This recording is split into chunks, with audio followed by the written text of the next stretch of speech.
Time has come once again for the second time this day to speak as witches and wizards and spirits do. I'm Daniel Dubois, I'm Michaela Gaffenstone. and we're your hosts for the Think Like a Wizard podcast. Welcome to Season 5, Episode 9, Ymir, or as I call him, Ymir. Wow. So if I don't post these back to back, if you remember last episode, which for us was like 2 minutes ago, last episode came to an end very, very distinctly and very clearly. Because the Rather spirit I'm working abruptly. with, right? Because the spirit I'm working with this week now wants to share what we did this week. So these are back-to-back recordings, which is frankly the first time we've ever done this. But this is a very big day of discovery, of opening up, of moving things along. Like, wow. Like, really wow. And at the beginning of the previous episode, before we began, so before time, if you will, before we began the previous episode, I had a very strong download of making form from chaos. It was Danielle that said it, but it landed so solidly. It was kind of like carved into Mount Rushmore, kind of solid. It was, yes, you are doing that today. And Danielle was thinking, no, we're not, because we Yeah. have, oh yeah, to do first. And I was like, well, okay, but I'm really getting that we do this today. And here we are. So it's not planned, not by us anyway. Right. So, Ymir. So this is the chaos made into order. Or, so first I'll give you the description. In the beginning, there was frost and there was fire. There was Niflheim, there was Muspelheim, or I'm pronouncing that wrong.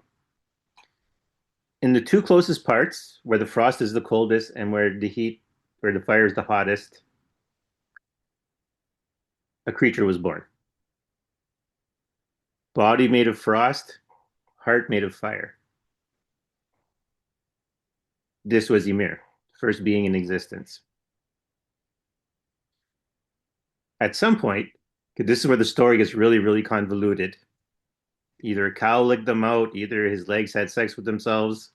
Because Ymir is not a male or a female. Ymir is literally a hermaphroditic entity with both. He is the first and encompasses everything. So, again, depending on what story, the gods eventually were born. And Ymir, after Ymir was born, there was Surtur, or Surt, depending on how you pronounce it. For those of you who've watched the Marvel movies, it's the big fire thing with the horns and that destroyed Asgard. But there was chaos, and the gods and Odin and his brothers decided, like, this isn't working, and they needed to stabilize things. Because Ymir was running around doing his thing, and Surt was running around swinging his sword and sending sparks everywhere into the universe. And so, to try to get some kind of order in this chaos, Odin and his brothers turned Ymir, killed Ymir, and turned him into Midgard, so the earth. His skull is the skies, his bones are the mountains, his teeth are the stones, his brains are the clouds, his blood is the oceans. You get the idea. For me, actually, when I worked with Ymir, that's the spell was, I am going to show you the sky, the mountains, the clouds, the oceans, whatever. Basically, a really in-depth look into myself. So I don't even know if Ymir wants to even say anything. or at least out like that's his introduction basically. Ymir is the first giant, the first Jotun. But the stories are like very because this is part of what we wanted to talk about. Wow, this is going to be like we're going there. That's That's so the carried Prince of by Swords. yeah, The Prince of Swords riding on a chariot pulled by cherubim. yeah. Okay, you can go with that one. It's for you. It's not for me. Okay, here's what I'm getting. To me, because the cherubim, even though that's not what they actually are, it's little children with wings, that kind of struck a cruel picture to me. Here's a prince done up on his chariot with his sword, trying being all regal and everything, and here are some small little children with wings pulling a chariot. Which to me, the first thing I got was this is cruelty, and that's part of the message with Ymir. Ymir did not ask to be made into the world. Ymir was glad to go about his chaotic existence, or well, his existence, right? Chaos doesn't think it's chaos. Chaos just thinks it's living and doing its thing. The gods That was decided. key. What's that? Wait, you just said something very key. Chaos Doesn't doesn't think think it's chaos, yes, it thinks it's just living. but put an underline on that. Listener, if you're taking notes, chaos does not know it's chaos. Right, That's going to come up as important later. right. So the gods took Ymir, or if you will, chaos, and ordered it and made a world. Now, I've heard this described as, and I completely understand the description, this was not a consensual act. Ymir did not decide to be turned into something. Ymir was just minding his own business. And there's actually a tangent Ymir wants me to go out on, or go on, sorry. I had always assumed Ymir was an evil giant, but, and Mikhail loves this wording, the fact that Ymir is portrayed as an evil giant, that's the taint of Christianity on Norse mythology from, and I'm trying to remember the poet's name. It was like Snorri or something like that. He made his own versions of the saga, but he didn't do it from a practitioner in Norse mythology. He did it from a practicing Christian's perspective. So a lot of things that weren't good versus evil became good versus evil. It was more treated beforehand like just these are people with territorial disputes. In the face of history, neither of them were good or evil. They just had issues that they needed to work out. And the story, because in Norse mythology, a lot of the gods have giants as parents because the gods mated with giants and then the kids are all like half giants. Thor, most famously, his mother is Jord, I think is her name. She's also basically doubles as a goddess of the earth. As a bit of trivia, in Marvel Comics, Jord was replaced with Gaia, the elder goddess of the earth in their mythos, their cosmology.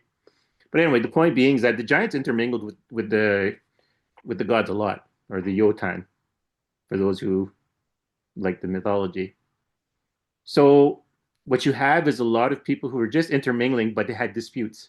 They weren't good versus evil, but the stories get tainted. So this goes back to all our discussions on stories. They can be tainted, not just changed to suit a moment, but tainted to lose their meaning or to lose their significance in what they originally had to tell you.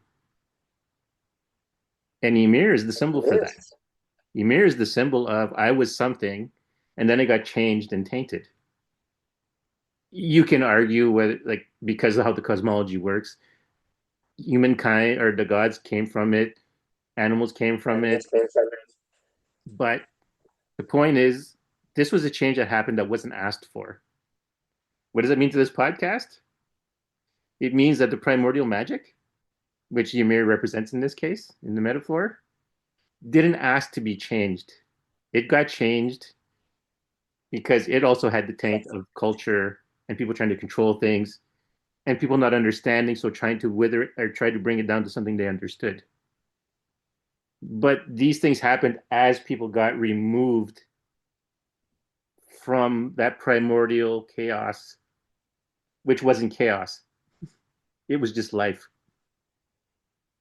This And actually fits well with what we were saying 2 episodes ago now, of when a story is written, yeah, it is, I can't remember how we worded it, but it was along the lines of tainted. It's fixed, and stories are not meant to be fixed. Stories are meant to be living testimony to the truth you need to learn, whatever it is. And so when it's written, it becomes bastardized. Yeah, I'm just giving you what I get. Um, yeah, that just kind of came up. So there you go. I give it to yeah. you. It's funny. For the more secular amongst you, Ymir offers this option. A comedian spends a lot of time writing their jokes and practicing them. But when the comedian gets on stage and gets a feel for their audience, that joke changes to make that audience laugh. The comedian doesn't just put his feet, bury his feet in the ground and say, no, this is how the joke is going. And you better laugh. You better change and adapt to my joke and not my joke adapt to you so that it's funny for you. The So, message changes to meet the needs of the right. audience. Yep. I wanted to beat you to the Buddha story. I have been studiously not bringing in Buddhist stories today, and I've had a few come up. Yeah. Actually, It's though, so interesting. it was actually Amir who said, use an example of comedians because the joke changes to make the audience laugh. If an audience does not, if you write your joke and the audience does not live in that culture of your joke, you change the joke to match that culture so that it's funny Yes, for your audience. Because your job as a comedian is to make your audience laugh. It's not for your audience to make you as a comedian feel better. right. This also, Yep, there's a yeah, lot in that metaphor. yeah, which also continues kind of on with our point from last episode where the messenger, it's not the messenger's job to make you, you know, to explain to you the message. They just deliver it to you. It's not their job to get in the way of what you need at that time. So yeah, if you haven't listened to the last episode, listen to the last episode if this starts not to make sense to you. And another card. I seem to be on a roll with my Yeah. newly opened deck, but Five of Swords also worry. Mm. Apparently, these are little signposts for today. It's kind of interesting. Okay, so I'm going to throw this out there because this is my immediate reaction. It's going to be dramatic and maybe a little dark. When I saw that picture, because it's a man, like you can almost say a guru, depending how you want to look at it, with swords above him, five swords, one pointing down and the rest pointing to the middle. But what I got in my head when I seen that was like I was pushed up against the wall and the swords were not put into me, but same way in that kind of holding me in place, but more through magic rather than impaling me. Mm. Oh, I don't. Well, it doesn't interpret as dark to me, but Well, because when I first saw it, that's it interpreted as dark, but as I started explaining it, it's like, well, that might not be so bad.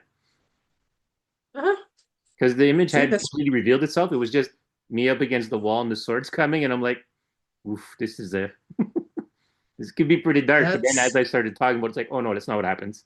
It's just the for the people listening who do get images come to them. What Danielle is describing to you now is a really nice example of how, for me at least, and it sounds like for Daniel, therefore possibly for you, um, you kind of need to describe what you see in order to right. reach the point of it or the meaning of it. You can't do it internally. It has to be expressed because whoever you're expressing it to may pick something different from the image Yes. than you're picking. And that's correct. That is right for them as it is right for you. And it was a good example of worry because I was worrying, oh, this is going to be a dark interpretation. And then it wasn't.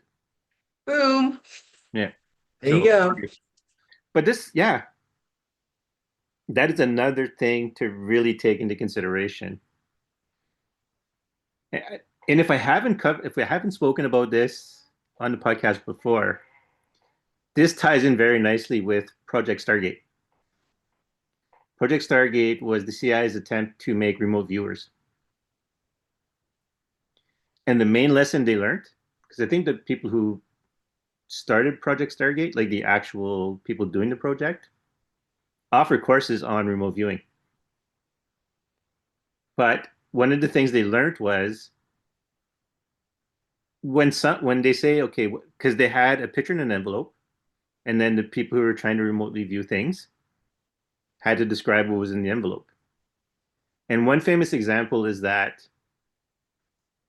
someone who ended up being very successful, depending on who you believe. I mean, the project was stopped, so you can either say the project didn't work or it worked too well, so they went really secretive with it, depending on how you want to take that. So the person said, "I see, grapes, like in a bundle." So when you open the envelope, it wasn't grapes; it was balloons on the strings and tied, and they were in a big bundle. And the instructor basically, apparently, the discussion went, "What did you see? What did you see? Because you said grapes, but what did you see?" And the guy said, basically, I seen a bunch of round things clustered together, so I assumed grapes. But it was balloons tied together at the bottom, so you had a bunch of balloons making. So you can nitpick on it, or you can look at it from he tried to interpret what he saw. Had he just said, I see a bunch of round shapes bundled together, he would have had an accurate hit. But because he said grapes, he failed. It was accurate in that you could see where he was coming Right. from. It was also interpreted, which if the person receiving the message needed to know about the shape or needed to know about the Mm. variety of colors, whatever else was there that was ignored in his interpretation, then that's where it doesn't land. That's exactly what we were talking about in the last episode, where your own bias comes over the top, and now the person can't receive it because you changed it. Right. You altered the lens because you wanted it to fit a certain pattern that made sense to you. Exactly. And so that's where it's very important to not try. Oh, we got here. Courage. Courage. Okay, so that's a woman wearing a loincloth or a wrap. Correct. With the torch, and she's got 7 of Wands, and there are lions and bears and tigers. Courage. Well, so the first thing that came to my mind is she's trying to light those candles. They look like candles to me. So like she's trying to light the candles. I don't know. They Yes, look like asparagus to me, they do. They don't actually they? do. Yeah, because she's Kind of not a focused on the lions nope. in the picture. She's holding up the light with one hand, which is Yeah. a lit torch, and she's got a club in the other. Is it a club? Oh, and the loincloth is actually the skin of an animal. Like Yeah. it's because the That head was like is a leopard. still on it. Oh, the head's still on it? I thought it was like a leopard skin. Might have been a leopard skin or something. Okay. Yeah, yeah. This is So very interesting imagery. I haven't seen this deck before. I literally just opened it in the previous episode, and it's very interesting imagery in this. part of it for me is the art style, because like there's certain styles of art where you don't get a full flow from the image. Hmm. But what I could, well, no, told not to do it that way. Hmm. Because in my mind, she's not focused. She has another task in mind that she wants to accomplish. And the fact that there's all these apex predators there is not stopping her from doing it. That's also the image I get because she has a big smile on her face and she's Mhm. not looking at any of them. Right. Yeah. And at The first, when word I we're didn't given is realize courage. they looked like asparagus, I thought, well, maybe this must be something she's lighting up because she doesn't care. She's lighting this, and this is her task, and it doesn't matter what they're doing, which you could also assume falls into the message, right? Do your task. Don't worry about things around you. She's armed, and she looks very capable. Her expression tells me she's very capable that she could easily deal with these lions. So, The, the courage could even be confidence looking at her face. mhm. She's there ready. Oh, very like oh yeah, actually. She's sitting back watching the episode, right? Because she was just here like well, I don't know, 10 minutes ago, Half an 15 hour minutes ago. ago. Yeah. So, but it's about, so Emir's whole thing with me working this week was about knowing myself. But like, so I'll give you this example. Ymir reminded me that a lot of my magic is centered around love. And he reminded me by giving me a taste of it. And my first response was, you bastard. Right? But I'll say why. Because like, I put a lot of cap on my magic and I just realized it when he showed me that.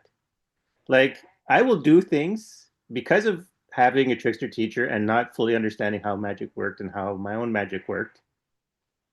As I've said, and people have either read things I've said or listened to earlier episodes of the podcast and probably on. I felt very humiliated when romantic love was used in magic because it wasn't about there's a romantic necessarily a romantic connection between me and the person I'm doing magic for. It's that I needed that to bring the energy to the magic. Because remember, right? So romantic or sexual connection is the kind of the ultimate manifestation of the male female divine for creation. You create another life with it, literally. So I usually, because I didn't understand how it worked, and so my breaks come on the minute it's like we're gonna have to use romantic love for this magic or for this task, and I'm like, I'm not doing it. I've made enough of an ass of myself, not understanding this that I don't want to ever do it again. I would do familial love, I would do platonic love, but romantic love was like, keep that shit away from me, keep that magic away from me, because I am not doing this. And so he reminded me of how good it was and how good it felt when I did magic with that. And that's why I was like, you bastard. I kind of, without taking a vow, took a vow of never doing magic that way again. Oh, Yeah. okay. Yeah. I'm gonna get so I'm getting a whole that's for you, which is when you take a vow, Mm-hmm. it is like you throw a challenge to the gods. Right. It is that is you throw I'm giving you the imagery as it comes Mm-hmm. in. You just threw a gauntlet down, having slapped a row of gods across the Yeah. face. I that vow was a huge challenge. Mm-hmm. So the things that are coming up from that is one for the listener, be very careful with your vows. Be Right. very, very careful. And for you, Danielle, Right. oops. Yes. That's what I got for you. Whoops. That's you oh my gosh, even the clouds are changing. That is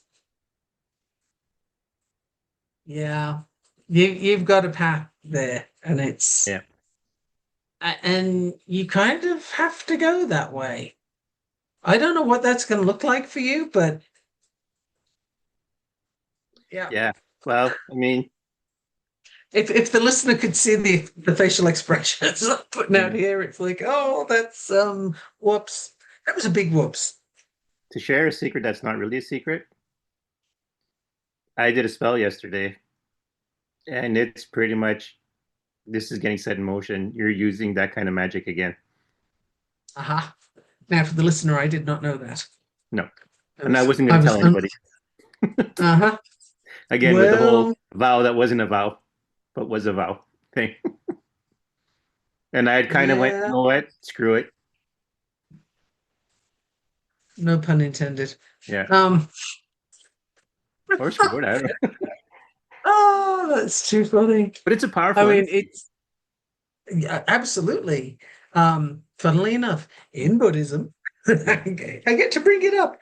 I have a painting that I brought back from somewhere in the Himalayas. Anyway, I have a painting of Buddha and his consort having sex, and it is wisdom, and I'm getting a blank on wisdom and wow, isn't that interesting? Begins with E, and I can't see the rest of the word. Not It's not ecstasy. enlightenment. Ecstasy? That's the word that came to my mind. Wisdom and wow, that is so interesting. I've had this painting for years. I know Yeah. what it is, and I can't see the word other than E. Hmm. Okay, I don't know why that is the case, but anyway, wisdom and compassion. So it's not an E. I'm seeing an E, but the word is compassion, wisdom and Hmm. compassion. I could get the painting, but people listening to the podcast still can't see it, so it doesn't help. Yeah. Um, but that is that union is how it's perceived in tantric Buddhism. So there you go. Yeah. So, yeah, that's actually a pretty It's big funny confession that point. image Yeah. that image came up earlier, but it didn't seem to belong anywhere, so I didn't say anything. Hmm. And now it does. So Yeah. Pretty big confession on my behalf, actually, because I was going to my grave, never, ever, ever doing it again or telling anyone about it, how I felt about it. oops. Well, it wasn't my intention to out you. No, no, that's fine. Actually, the first time you outed me as a wizard, because I never stated I was a wizard, ended up helping me with a whole great deal of stuff. So, in fact, it broke a barrier that needed to be broken. So, I why not? guess so. And this actually fits in with what we were saying before. Actually, you were saying it, which is you don't have to ask permission to give the Right, message. right. Oh, God, I love it when it works out this way. It's so Yep. cool. It's so much fun. So that's the thing. And, I keep reminding myself it may have to be done that way, not just for me, but for the person who I'm doing the magic for or who is receiving the message. So, who am I Yeah. again to get in the way of the message? You cannot plot and plan the path that you're on. I mean, you know the saying of the best laid plans of mice and Mice men, and men etc., often go etc. wrong. Yeah. Yeah, and it it's true on it seems all the levels, right? So you try and oh well, I'm going to do this, and then it's going to work that way, and then this is going to happen, and da da Mm. da, and no, it isn't, because it stuff doesn't go that way, and I still try and plan for how I want things to turn out, and every time I do that, I get the same lesson, and sometimes I get it for that particular area. Right. And the lesson is to just let go of the attachment to outcome, which again is Right. another Buddhist lesson, right? But you don't get to decide how it looks. You don't get to decide what the outcome is. So Hmm. if you're attached to that, you will trip yourself up every step of the way because that's just it's there are other things that you can't conceive of yet that are Right. waiting. And that's why you can't decide the outcome because there's so much more that's possible. That's limiting your field of possibilities. and the spirits you're working with won't let you do that. Yeah, it's funny. So yeah, so not that I've been practicing sex magic, but that sexual connection has been part of the magic. So that's interesting. That's some interesting revelations. But I could see it coming because Ymir was like, everything is out this week. I wasn't sure how it was Mm. going to happen, but the back to back because it put me in the flow of saying things because I was never going to talk about the whole romantic part of love as a source of magical power, or at least an aspect of magical power, a very potent and very powerful aspect of magic. Have you noticed how the taboo Mm, aspects of magic are the most potent? Like if you look at blood magic, of course, is potent because you're putting your life force into it. hmm So, yeah, that's potent. And if you mention blood magic, people tend to start backing away and looking very nervous and hmm so on. Like, they've paid attention to the stories and they think you're about to come for their blood. But typically, Yeah.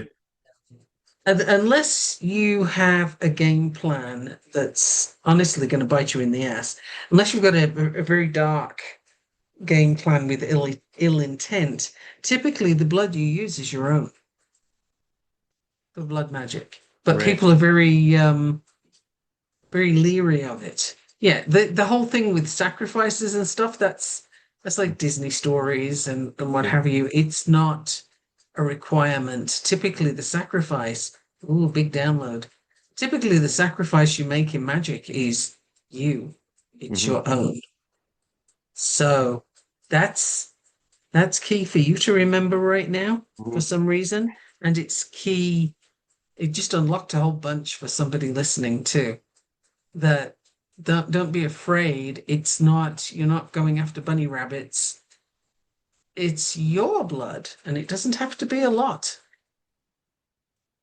Well, that's the thing, right? Because we had discussed this, the idea there's I think I had discussed it in the form of hierarchy of sacrifices, but also that, like, in a way, right? So you from sacrificing something you created, like, I don't know, you built something and then you sacrifice it, or you sacrifice food, and then you sacrifice animals, then you sacrifice human beings, and to borrow from Christianity, you sacrifice a demigod.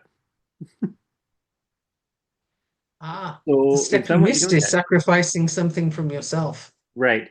But what we were really discussing was that the only sacrifice you can ever make is from yourself.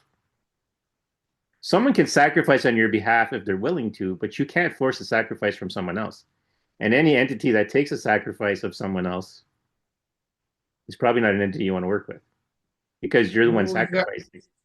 you got problems if you've got Yeah, one of those hanging around. That's a whole other thing. You got a lot of uh cleansing, cord cutting, right. dis dissociation is the word that comes up, but the image I have is more disconnecting. Um, AKA gotta get out of there. Yeah, That's not a place you want to be. Nothing good comes. yeah. I was gonna say, so Ymir wants to throw in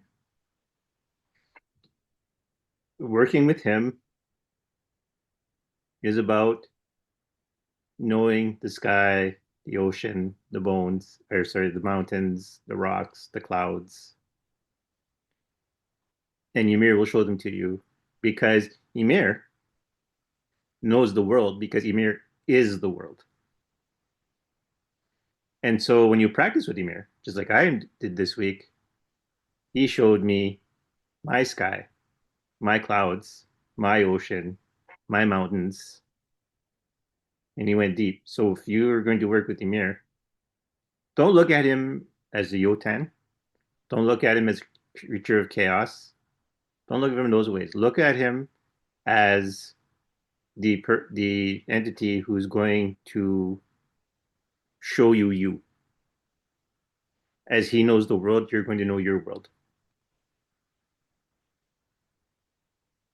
At least that was your experience. Yes. That was your experience, which is another really good example of how they have their stories, Hmm. and that may or may not match any of your experience. Right. So, some people will say Lilith is the Dark Mother, and they have a very mother relationship, but others see her very, very differently. Um, it depends on you and which aspect you have a relationship with, how you see that. Um, Also, what you need, what you connect to, a whole lot of things. So it can be different. And we can't Absolutely. In honestly the end, call how it is. yes, in the end, your connection is your connection. That's why last episode I said, right? We both said it actually, each in our own turn. We can't give you instructions. We can just share with you what it's like. Yep, our experiences. Hmm. But as the listener can tell, yours and mine are not the same path. They work well together, but they're not exactly the same experience, which Right. is it would be weird if it was the same. Like that wouldn't make sense actually, because we're not the same people. That's right. And we're not in the same stage of our path, either in a linear fashion or in a soul contract fashion. Uh, yeah, point of origin. Mm, And I'm not thinking earthly origin here, but more if you look into the Akashic records, that right. origin. Um, yeah. So the likelihood of two people having the same experiences, I would think, are remote. Wow, worry just came up again. Isn't that interesting? Same guy. Huh. So many cards, and I get that one twice. Right. It doesn't feel the same this time out. Unless it was just a way to check to see if the message got through. No Like, idea. see, this is when I've noticed using oracle cards, tarot cards, whatever, any kind of divination tool, even though even though you get a book with it that gives you a set definition, they don't mean the same thing twice, even within the definition. The next time it comes up, it has a different purpose.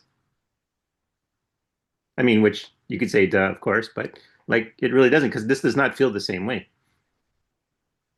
That was actually an important point Right. because I mean I haven't even looked at the book, and there is a No. big, thick Yeah. book with this thing. This is sometimes with tarot decks you get a small, puny little book. No, this sucker's massive.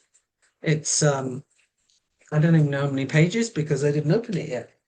But it's got 395 pages. Like that is big for a That's tarot a book yes, that's a very with big tarot book. with a deck. That Mm. is a Yeah, big book. that's a And big I book. haven't even read the first sentence yet. I don't know that I will. I'm enjoying playing with this just raw. Right. Well, because what I'll say, my interpretation of it coming up twice. The first time, it was like, oh shit, what are they going to make me do? What magical thing am I going to have to do? What magical sacrifice, right? What magical based sacrifice am I going to have to do? That was my first reaction. The second time around, it had no power. It was like, oh, Mm. that's cool. Ah, that's got so many levels to it, actually, what you just said. Because yeah, the same situation, the same Mm-hmm. event, the same thing, the same circumstance doesn't always have the same power.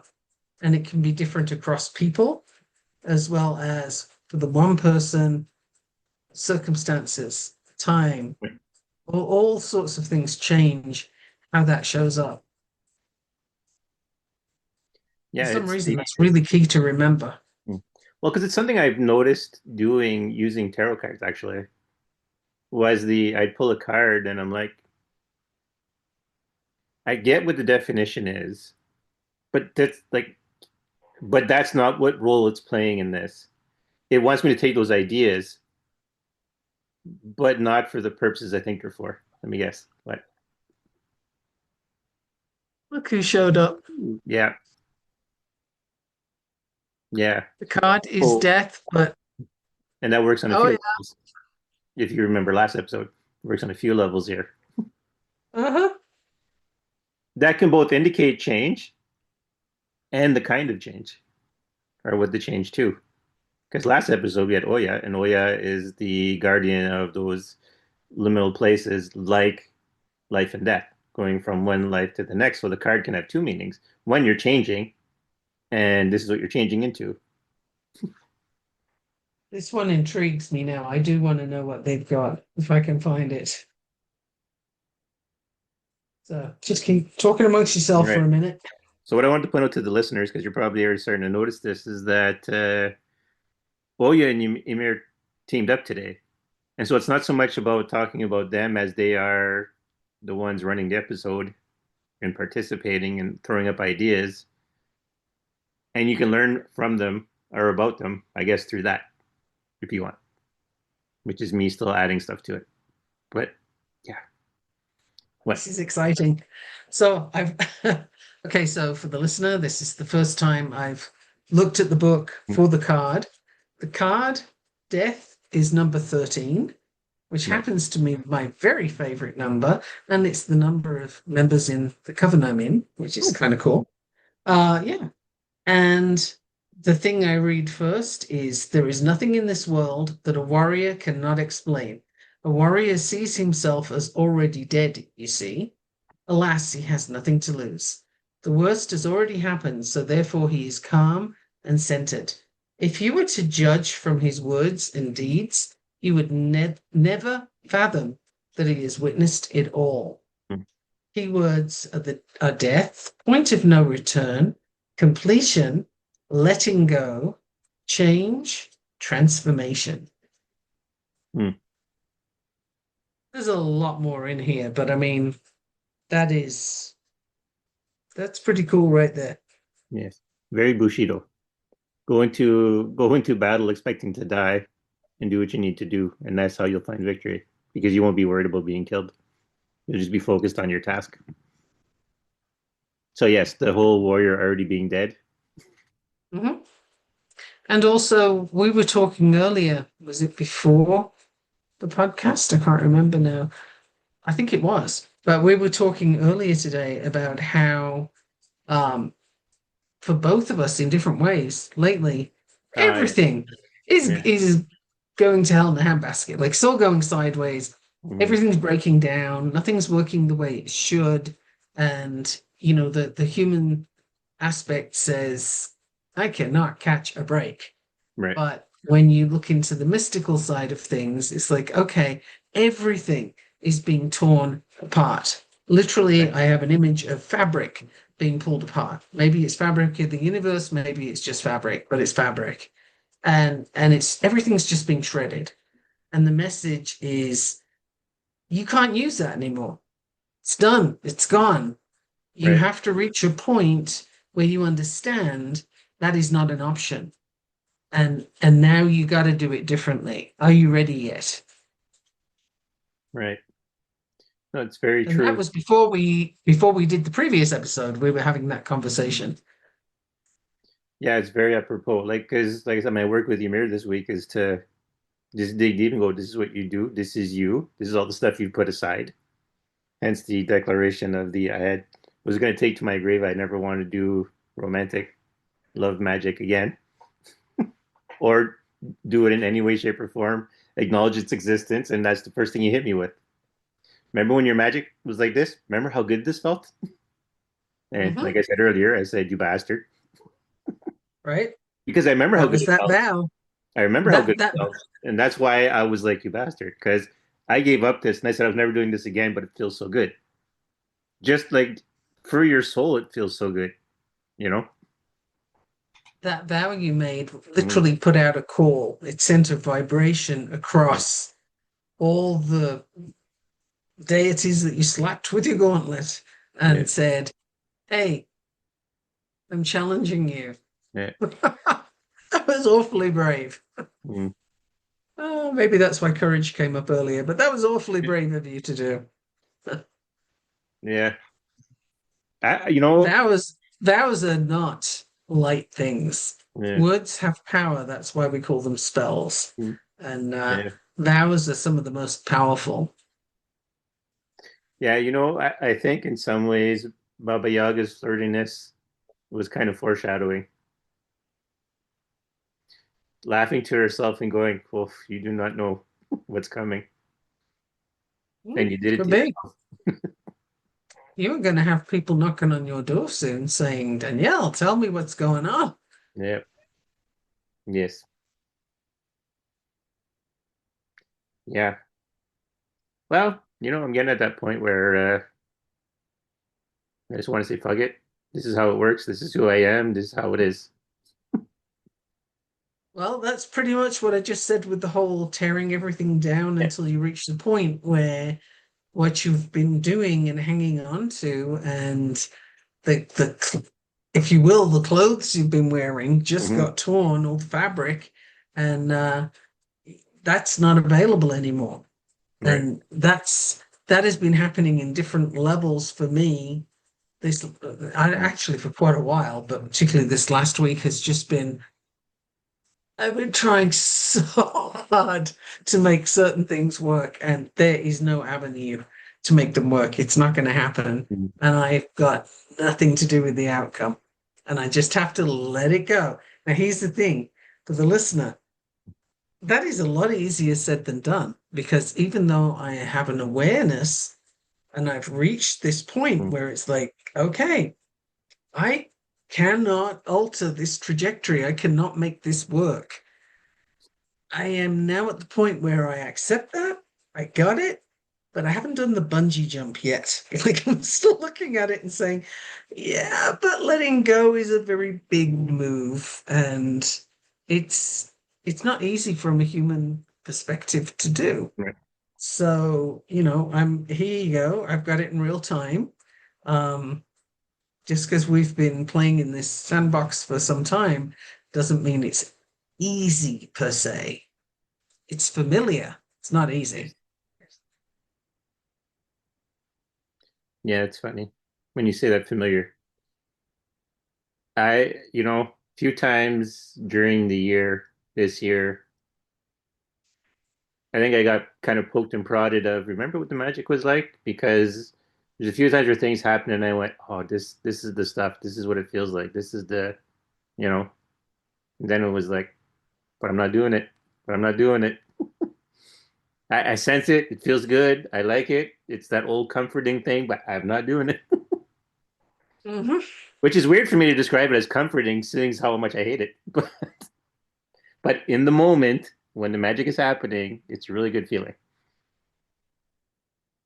But is you hate it the right wording? No, hating it is not the right wording because I Fear would it? hate it if I wasn't afraid of the consequences. There you go, fearing it. Yes, And fear often shows up as anger, that's right. or you can move very easily from anger into hate, and we have that a lot in the world right now. There's so much fear. Leads to the dark side. Well, the fear gets in your way, Yeah, bigger than sooner, faster, larger than anything. yeah. Because it's like a big cloud comes down and you can't see through it. And so it stops you dead in your tracks because you don't Mhm. know if you're about to walk off a cliff. And from there, it's kind of easy to yell into the void and get real mad from a stationary position because you don't feel you have anything else to do. There's no options left when you're Right. that fearful. This is again, it's a download that's coming in. Don't know that all of that's for you. I get the feeling there's somebody else that's leaning forward right now, metaphorically, if not literally, they're listening Yeah, very carefully. Like, what? we've had episodes for people who didn't listen to the episode, Oh, okay. but I It's their suspect, choice. but the thing is, like if you remember way back in season two, I think it was like episode five or something like that. The first time we had the moment, or no, it was not blue. It was the one. I called him Azul, which is blue, but it's not blue. It's a different blue dragon. And I said, someone is listening. And like I kind of pointed to wherever they come from. The Mhm. person who I thought it was didn't listen to the episode, but their presence was really strong. So Okay. to be a like kind of a throw in a reminder of you're not just interacting on the material level. Your spiritual side still exists. It still does stuff.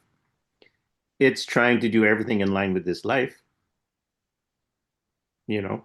That's all its actions are still for this life, but it's still listening, it's still paying attention. It's still that part of you still interacts.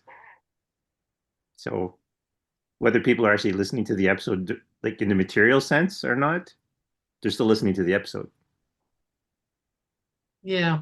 Well, also you have, intuition is Right. something that everybody has intuition.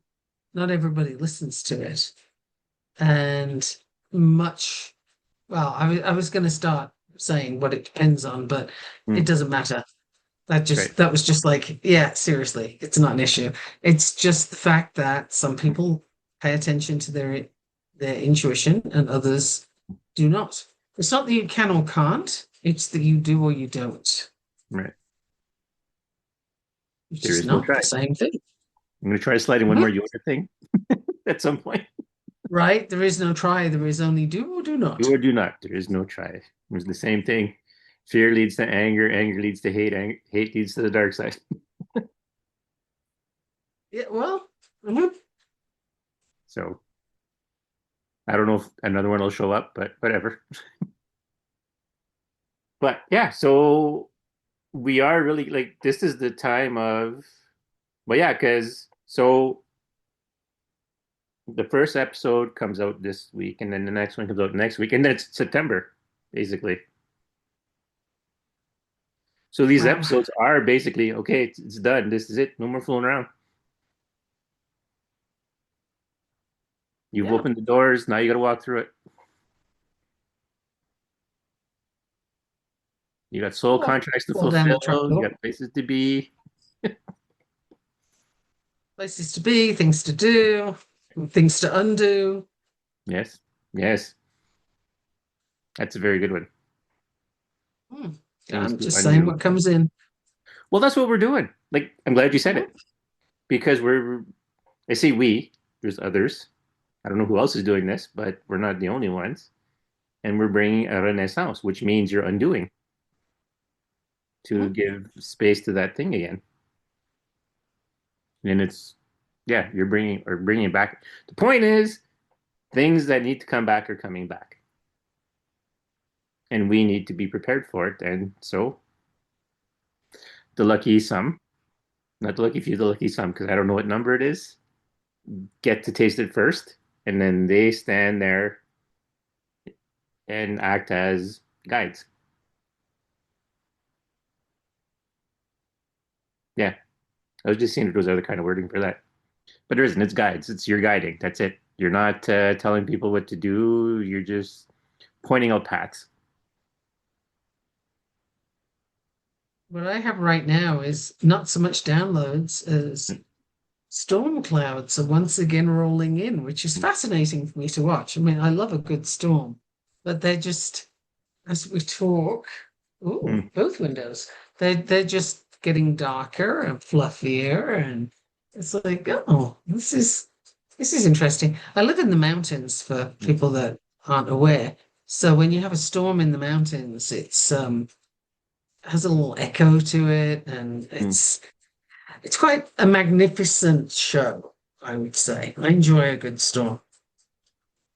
Right. There is a damn. This is a powerful weekend, It is. and we're not quite done. Okay.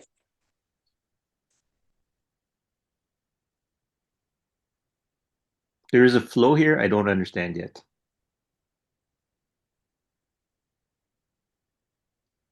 I It's not am episode getting that we're related. done.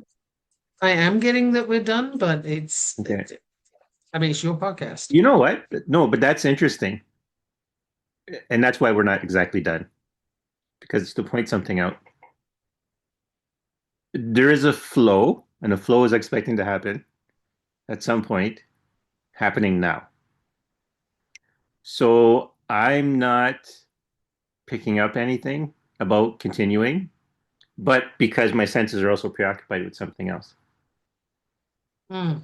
And this is kind of important because as you go forward, you're going to encounter a lot of flows. Like you're not just going to have one at a time. Sometimes you can have multiple flows, and you kind of have to zero in on the one you need to work on at that moment.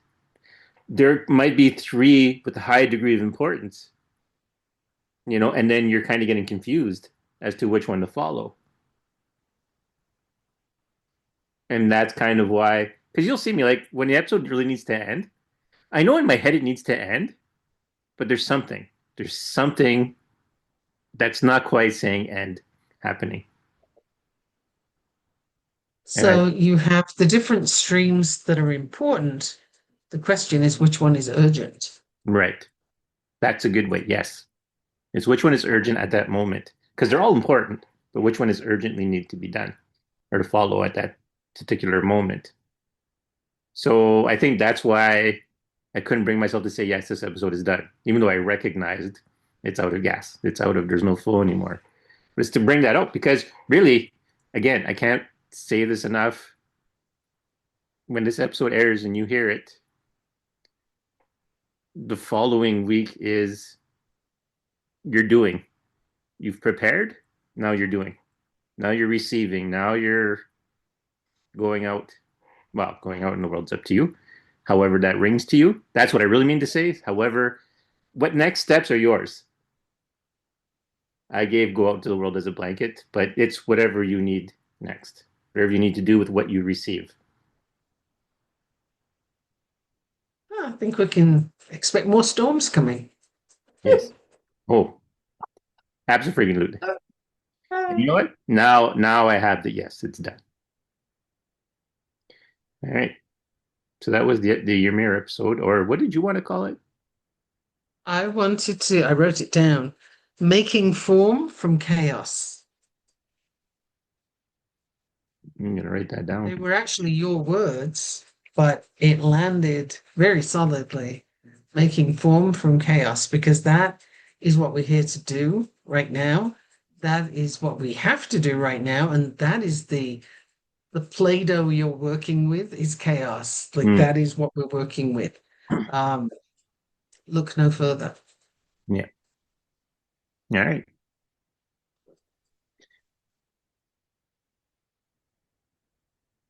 Once again, I'm Daniel Dubois, And Michaela Gaffin-Stone. and man, until next time. It's there. It's powerful. I don't know what else to say for that. You're not gonna throw anything in? No, All no, right. okay. All right.